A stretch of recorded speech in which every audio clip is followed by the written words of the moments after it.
Fixed annuity. Fixed annuities are insurance products which protect against loss and generally offer fixed rates of return. The rates are typically based on the current interest rate environment. They are offered by licensed and regulated insurance companies.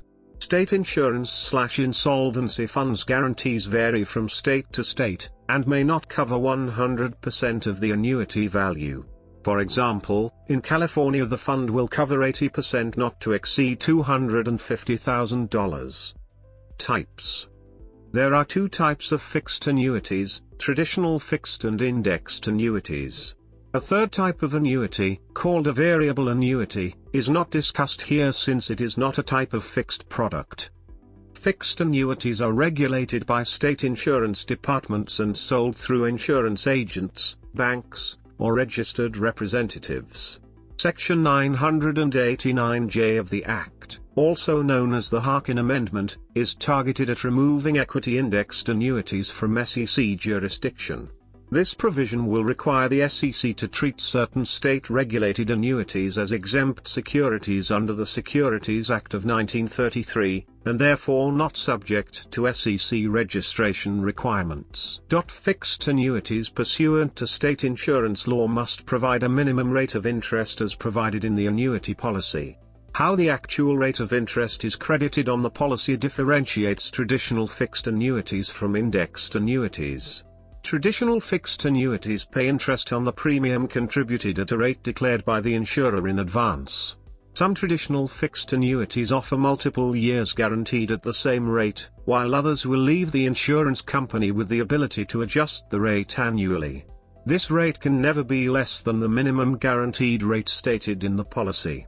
Fixed annuities are a very conservative safe money place for retirement dollars. Fixed annuity interest rates are generated from a portfolio of U.S. Treasuries or other low-risk, fixed-income instruments. Indexed annuities are a type of fixed annuity which are regulated and distributed in the same manner as fixed annuities, through licensed insurance agents. Indexed annuities are a conservative safe money place for retirement dollars. Indexed annuities usually provide a purchaser with various options for interest crediting. A buyer does have an option to elect a declared interest rate, which generally allows an allocation of anywhere from 0 to 100% of the account value, and functions the same as a traditional fixed annuity. However, the annuity is designed for higher potential interest rates, and provides other allocation options which consider the performance of an outside stock index, such as the Standard & Poor's 500, aka S&P 500, to determine the rate of interest. These options pay interest at a rate determined by a formula which considers any increase in the outside index, often subject to a participation rate, and/or cap, and/or spread. All indexed annuities have a floor of 0, meaning the absolute worst-case scenario due to a downturn in the market index is a consumer might receive no interest in a particular year. However, he or she cannot lose any previously credited interest or premiums. A participation rate is a set percentage multiplied by any percentage increase in the outside index. For instance, if a particular index crediting method offers a 50% participation rate, and the calculated return was 10% for the year, the policy would earn a rate of 5%, 10% calculated return x 50% participation equals 5% return. A cap is a set maximum percentage based on the performance of the outside index. For instance, if a particular index crediting method offers a 6% cap, and the calculated return was 10% for the year, the policy would earn a rate of 6%. A spread is a percentage of reduction between the calculated return and the interest rate the consumer will be credited with. For instance, if a particular index crediting method offers a 4% spread, and the calculated return was 10% for the year, the policy would earn a rate of 6%, 10% calculated return minus 4% spread equals 6% return. All participation rates, caps and spreads are set by the insurance company at the beginning of a policy. Unless guaranteed in the policy, the insurance company has the ability to adjust them on an annual basis. Participation rates, caps and spreads are known as moving parts. Most annuities being issued today have only one moving part in determining an index calculation, i.e. only a cap or only a participation rate. However, it is possible to have multiple moving parts in determining an index calculation, i.e. a cap combined with a participation rate. An annuity with multiple moving parts is not necessarily better or worse than an annuity with only one moving part, and there is no way of determining in advance of a policy year whether a participation rate, cap and/or spread will yield the best performance. Purchasers of fixed indexed annuities also must pick the method of determining any increase in the index they choose for his/her policy. The three most common methods are annual point-to-point, monthly average and monthly sum, also commonly referred to as monthly point-to-point. The annual point-to-point method determines the value of the index on issue date of the policy and compares it to the value of that index on a date in the future, generally 1 year later, to determine the calculated return. The monthly average method looks at the value of the index on the issue date, then on each monthly anniversary throughout the policy year. The monthly index values are then averaged and compared with the initial index value to determine the calculated return. The monthly sum interest crediting method tracked each month, subject to a cap each month, and the results from each month are summed to get the annual interest rate credited. A policy year is measured from the day the premium is invested and not on a calendar year basis. Interest is credited to the policy only once a year on indexed interest crediting methods. Once interest is credited, it cannot be taken away in a subsequent year when the measuring index is a negative value. This feature of an index annuity is often referred to as an annual reset.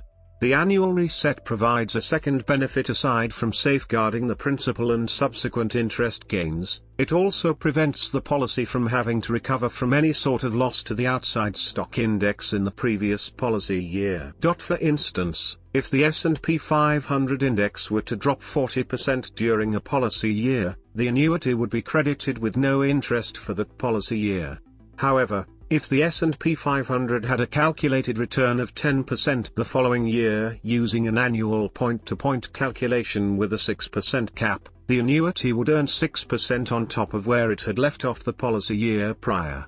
An example of this benefit can be seen in this simple example that ignores dividends. A direct investment in an index with an initial investment $100,000. A 40% loss after 1 year takes the value to $60,000. A 10% gain the following year would increase the value to $66,000.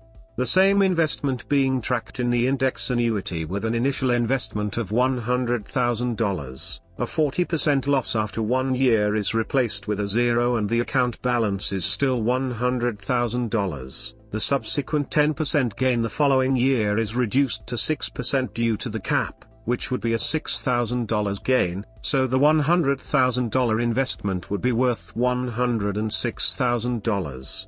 This particular example illustrates why these annuities tend to be marketed more heavily towards seniors/retirees, as an indexed annuity provides a true safeguard against market losses but still offers a level of exposure to market-based returns. As required by state insurance law, indexed annuities do provide for a minimum amount of interest. This interest rate is stated in the policy, usually 1% to 3%, but does not apply to 100% of the premiums paid. Usually the rate applies to 87.5% of the premiums paid. This guaranteed rate is considered only against premiums paid and does not consider any interest previously credited or bonuses applied by the insurance company. When considering a policy's value, the customer receives the higher of the value considering the guaranteed formula or the indexed account value. To put this guarantee into perspective, if the guarantee was 87.5% of the premiums paid accumulated at 1% compounded annually, it would take 13 years for a policyholder's guaranteed minimum value to equal 100% of a single sum premium paid. Like traditional annuities, indexed annuities have surrender charges. These charges vary from 20% down to 1% and policies can have surrender charge periods ranging from 1 to 16 years. 10 to 13 years is the most common length of a surrender charge period on indexed annuities. Some policies measure the surrender charge period from the date the policy is issued, others apply the surrender charge period to each premium paid to the policy. Indexed annuities are retirement savings vehicles and are not meant for short-term savings. Most indexed annuities do provide a penalty-free amount that may be withdrawn each year, for example, the right to withdraw 10% of the annuity's value per year. These products may also waive surrender charges if the policy is annuitized, converted into an immediate annuity that would generate income payments over a specified period of time which is elected by the policyholder. Some annuities provide additional riders to have surrender charges waived, generally at no additional cost, in the event the annuitant is confined to a nursing home or is diagnosed with a terminal illness. In recent years, many indexed annuities can be issued with a rider designed to supply a lifetime income payment to the policyholder that does not require annuitization, thus leaving the policyholder in control of the balance of the account. These income riders are calculated separately than the indexed annuity itself, however, they use the same initial premium figures for each calculation. An income rider generally will provide a specified accumulation rate which is guaranteed for a certain period of years. The income rider calculations create an income pool which is strictly an accounting figure that cannot be accessed as a single lump sum by the policyholder or beneficiary. The income pool continues to grow annually at the specified accumulation rate until such time the guarantee period expires or the policyholder opts to begin taking lifetime income payments from the account.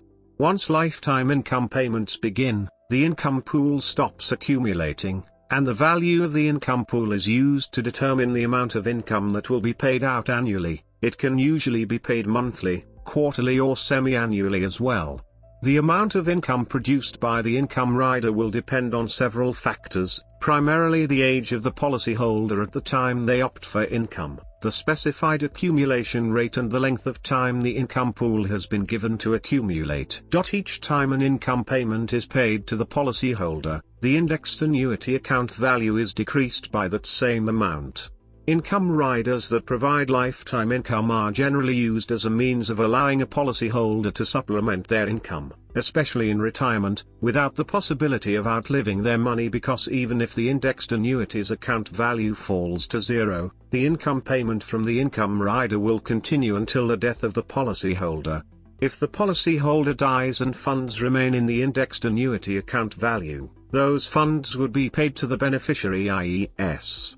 Some of these income riders are offered with no fees, while others carry an annual fee, generally 1% or less, which is deducted directly from the indexed annuity account value. As with all traditional fixed annuities, money can be withdrawn from an indexed annuity at any time, but such withdrawal may be subject to a surrender charge if the policy is still within the surrender charge period and the penalty-free withdrawal has already been exhausted. Owners may also choose to receive a payment based on the value of the policy for their lifetime, called annuitization. Some annuities also have an additional feature called a market value adjustment, or MVA. MVA applies when a withdrawal is made from the annuity in excess of the penalty-free amount. Generally, if interest rates are lower at time of the withdrawal than at the time the policy was purchased, the value of the annuity would increase. If interest rates are higher, the reverse is true. In the event of the owners, and the annuitants in some policies, death, the beneficiary of the contract usually receives any remaining value in the policy, and if the annuity had been annuitized and additional guaranteed payments remained, subsequent annuity payment would be made to the beneficiary at the same intervals the deceased was receiving them until the guaranteed period has expired. Indexed annuities were first offered by Keyport, now known as Sun Life, in February 1995. Sales of the products were less than $500 million that year, and have since exceeded $30 billion per year since 2009. There are 44 different insurance companies offering indexed annuities today. On January 16, 2009, the Securities and Exchange Commission (SEC) issued Rule 151A claiming indexed annuities should be regulated as securities and should only be sold by registered representatives. A lawsuit was filed on the same day challenging the SEC's ability to regulate fixed-indexed annuities. Legislation was also introduced in Congress to exempt these annuities from securities regulation. On July 13, 2010, the Court of Appeals for the D.C. Circuit vacated Rule 151A.